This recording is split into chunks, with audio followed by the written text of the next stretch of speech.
সাংসদ গৌৰৱ গগৈৰ আগমনক লৈ বটদ্ৰৱাত সৃষ্টি হয় উত্তপ্ত পৰিস্থিতি। বটদ্ৰৱা থানত অসম প্ৰদেশ কংগ্ৰেছ কমিটিৰ সভাপতি গৌৰৱ গগৈ সময় পৰিৱৰ্তন মাটি বচাওক জাতি বচাওক শীৰ্ষক যাত্ৰাৰ কাৰ্যসূচীৰ অংশ হিচাপে মহাপুৰুষ শ্ৰীমন্ত শংকৰদেৱ গুৰুজনাৰ পবিত্ৰ জন্মস্থান বটদ্ৰৱা থানত উপস্থিত হৈছিল সাংসদ গৌৰৱ গগৈ। তেওঁৰ সৈতে আছিল সাংসদ প্ৰদ্যুৎ বৰদলৈ, ৰিপুণ বৰা, সাংসদ ৰকিবুল হুছেইন, বিধায়ক নুৰুল হুদা, দেৱব্ৰত শইকীয়া, ভূপেন বৰা, জিতেন্দ্ৰ সিং, কংগ্ৰেছৰ একাধিক জ্যেষ্ঠ নেতা। বটদ্ৰৱা থানাৰ মুখ্য প্ৰৱেশদ্বাৰত একাংশ বিজেপি কৰ্মীয়ে গৌৰৱ গগৈ হাই হাই পাকিস্তানৰ এজেণ্ট গৌৰৱ গগৈক এই পবিত্ৰ থানত সোমোৱা দিয়া নহ'ব আদি ধ্বনিৰে প্ৰৱেশত বাধা প্ৰদান কৰে যদিও কংগ্ৰেছ কৰ্মীসকলৰ সহায়ত অসম প্ৰদেশ কংগ্ৰেছ কমিটিৰ সভাপতিগৰাকী থানৰ ভিতৰত প্ৰৱেশ কৰি মাংগলিক নীতি নিয়মেৰে সেৱা গ্ৰহণ কৰি আছে। যে কোনো ধৰ্ম মন্দিৰ কোনো উপাসনাৰ স্থলীলৈ যোৱাত সকলোৰে অধিকাৰ আছে আৰু ভগৱানৰ পূজা অৰ্চনা কৰিবলৈ যাওঁতে এনেকৈ বাধা দিয়াটো এইটো হৈছে পাশৱিক চৰিত্ৰ। এইটো মানুহৰ শাৰীত নপৰে তেওঁলোকৰ আজি আচৰণ, অসুৰৰ শাৰীত পৰে তেওঁলোকৰ আচৰণ আৰু তেওঁলোকে গুৰুজনাক আজি চূড়ান্ত অপমান কৰিছে। মহাপুৰুষ শ্ৰীমন্ত শংকৰদেৱে মাধৱদেৱে কেতিয়াও এনেকুৱা আদৰ্শ দেখাই যোৱা নাইকিয়া।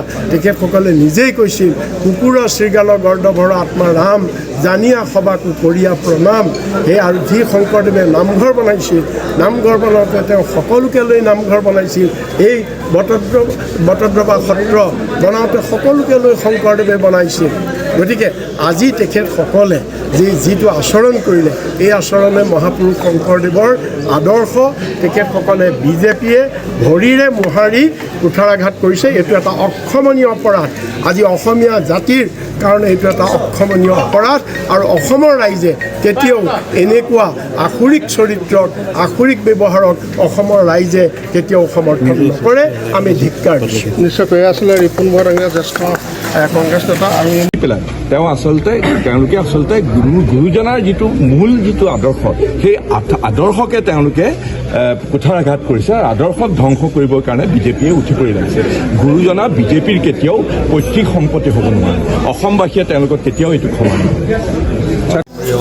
এটা সমৃদ্ধিশীল প্ৰগতিশীল উৎপাদনশীল সমাজ হয় আমি গঢ় দিবলৈ বিচাৰোঁ, য'ত সকলৰ মানৱ অধিকাৰ আমি জীয়াই ৰাখিব পাৰোঁ, ভাতৃত্ব মনোভাৱৰ লৈ আমি অসমখন আৰু আগুৱাই লৈ যাব পাৰোঁ আৰু সকলৰ ঘৰৰ মংগলৰ কামনা কৰিবলৈ আজি ইয়াত বিৰোধীয়ে বাধা দিবলৈ বাধা প্ৰদানৰ ক্ষেত্ৰত কি বৰদোৱা থানত কোনো বিৰোধী নাই, কোনো শাসক পক্ষ নাই, কোনো বিপক্ষে নাই। বৰদোৱা থানত আমি সকলোৱে অসমীয়া নাগৰিক গুৰুজনৰ আদৰ্শ পালন কৰি ইয়াত কোনো বিৰোধী নাই, ইয়াত কোনো শাসক পক্ষ নাই। ইয়াত আমি খালী মাত্ৰ আমি সকলোৱে গুৰুজনৰ ভক্ত হিচাপে আজি ইয়াৰ পিছত ক'ত থাকিব কাৰ্যসূচী আপোনালোকে টুকটুকিৰ পৰা আবুল হুছেইনৰ ৰিপৰ্ট, ডেইলি 24 লাইভ।